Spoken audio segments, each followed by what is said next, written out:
4:05, almost, well, I guess you could say almost morning, but enough time for one more review before I go to bed. And if you kind of get that reference, you know the movie that I'm going to be reviewing right now, and it's from Screen Factory. It was requested by some on Twitter, a follower of mine, Tiffany.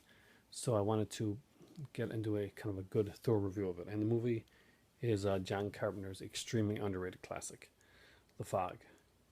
The Fog starts out with John Houseman, one of my favorite actors back in the day, who of course was in the movie and subsequently the television series Paper Chase, telling a story. He's a grizzled guy, and it's time for one more campfire story. And this one is the one that we're about to watch. Now, The Fog was done by John Carpenter. Music, of course, Carpenter. Dean Cundey was on the was doing the cinematography again, so you were in solid hands. You knew that the last thing he did was the movie, of course. Well, I guess Halloween films. This was this one right after? Yeah, right after Halloween. So, how would this one play? Well, it wouldn't be as big of a success as movies like Halloween or Halloween 2. Those were kind of the films that were in at the time. This was a very different film for Carpenter to do. Something very unique. How did I find it? The Fog's actually one of my favorites. It's just dripping with atmosphere. The cinematography on this one, like the other early Carpenter works, it's amazing. It's incredible. And the story is a ghost story. It's a simple tale, and some people gloss over it. Some people tend to well, John Carpenter didn't find. Well, most writer-directors don't really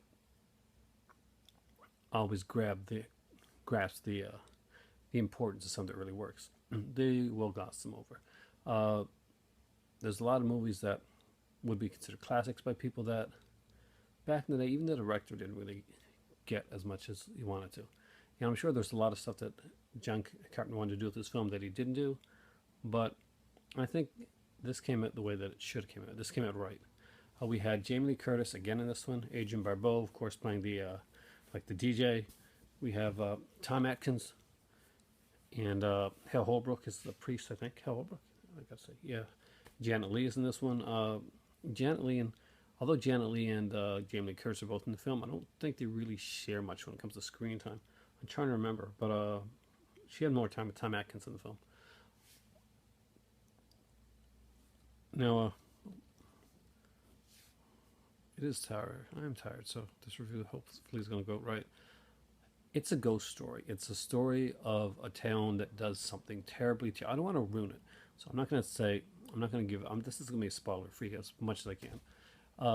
It's a town that did some very, very bad things, and it's come up on a time that there's a celebration. It's the anniversary, the 100th anniversary of a shipwreck that happened. A big day in the town's history. They're celebrating it, and the fog rolls in. And it doesn't roll in alone. Something very horrifying rolls in and wants revenge. And the movie plays with that. It plays with the characters. It plays with the idea of what was done. It gives you what I think a very, very satisfying conclusion to the film. I think when the film is done, I didn't watch the special features on it yet, but they said that I don't think John Carpenter wanted to show what was in the fog type of thing, but they ended up kind of giving you got to see, and I like that. I actually liked the way that was done. Some people thought it was kind of cheesy. I really like the atmosphere in the movie The Fog. I love ghost stories, and I love the way this is done. I love that back in the day, as a writer, even though I was a kid, I would love going out and camping with my friends. Even if we were camping in the backyard, we'd be late at night, we'd be in the tent, and we'd be just outside and we having like marshmallows, doing s'mores, whatever. And I'd sit down with my friends, and I would proceed to try and creep the shit out of them with some freaky ghost story, usually about the hanging tree that was outside our town. And it actually a couple once, especially, I had a friend of mine. He was younger than the rest of us, but he hung out. It was kind of like the, you always got the younger guy that kind of tags along and stuff like that. Well, he was a really nice guy, and it was my thing to like freak him out. So we were all camping out, and I'm talking to him about this ghost that kind of like, the old story, the girl that hangs herself, and there's people driving by, and she, guys pick her up, and then they disappear because they.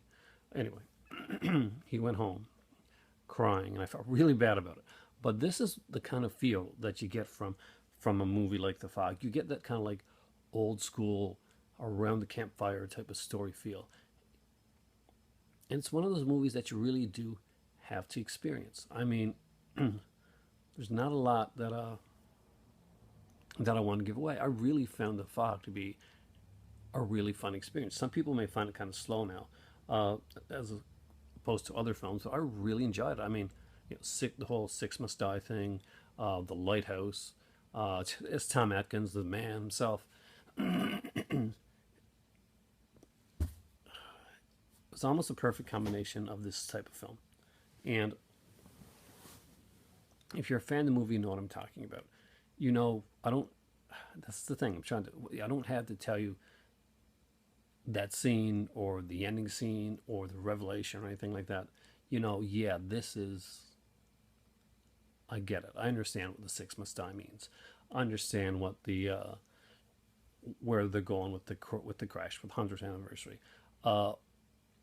I know what you say when these characters are huge, and these characters are hugely well done. And I'm going to go right to the. I want to go to the cast list because I want you to know like who's the people that were in this. And you'll know exactly why this one is so big for me.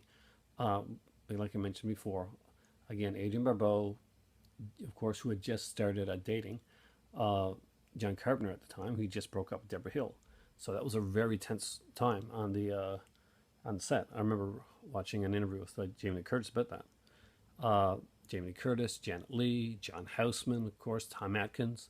We got Charles Cyphers, of course, from Halloween in this one as well. Nancy Loomis, Hal Holbrook. Hal Holbrook as Father Malone's amazing in this film.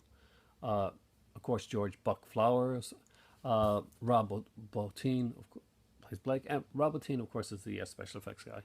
And John Carpenter has a little role in this movie as well. It's a fantastic haunted house story. Not haunted house, kind of a haunted town story. Fog rolls in, terror rolls in. And I'm not going to tell you anything else because I want you to go out and experience the movie. If you've never seen The Fog, the original Fog, don't watch the 2005 when it's junk. But go see the original Fog. It has an amazing cast. It has an amazing atmosphere. The film really strikes a chord with me. There's certain scenes, the scene on the ship, that really, really ring true. Really ring. What's the word I want to use? I feel like I'm not giving this one enough credit. I'm giving credit, but I'm not giving this one a solid enough review. So, because I'm trying to dance around aspects of the film without telling you. I can do a spoiler type review, but I don't want to do that. This is a nice film. It has a nice setting, and we've got like such a great character,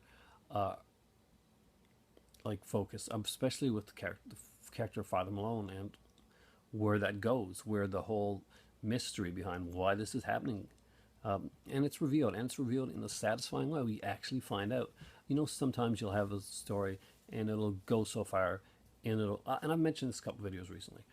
There's certain movies I'll start to like, and they'll be pretty good, and they'll kind of fall apart at the end, or the last act will not live up to the hype of the first of it. And this is one of the best things that I like about The Fog, is that it follows through. The movie follows through as a story, as a narrative, as a film. It just follows through, and gives you like the information you need to know. It tells a solid story. It's a solid little ghost story. It's a great thing for a foggy night or just a night at home when you want to watch something kind of cool and atmospheric. And definitely, if you have Scream Factory, it has it on sale. It's a great addition. And now I have seen most of the features. I just didn't watch them tonight when I was doing the review because I wanted to. Basically, this is the fog, and it has a fantastic cover. And yes, guys, I do have the slip. Apparently, this is kind of hard to get now. But the features on this thing are incredible. I mean, we've got, which are the ones? Okay, that's where I saw Jamie Lee Curtis interview, new audio commentary. I haven't watched that. Listen to that one. That'll probably be my next thing to do is like to listen to it with commentary, because that's the kind of movie where certain ones I want to really listen to the commentary on. That one I want to listen to the commentary on. There's the Halloween set. I want to listen to the new Halloween commentary with Jamie Lee Curtis. Haven't listened to that one yet. But The Fog, I finally got reviewed. So Tiffany, I'm sorry this took so long, but it's a solid 5 out of 5. 5 out of 5 what? Golden? No, we'll go there. 5 out of 5.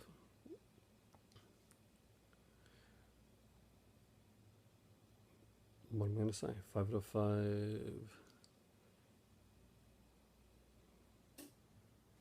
Ghostly Tales.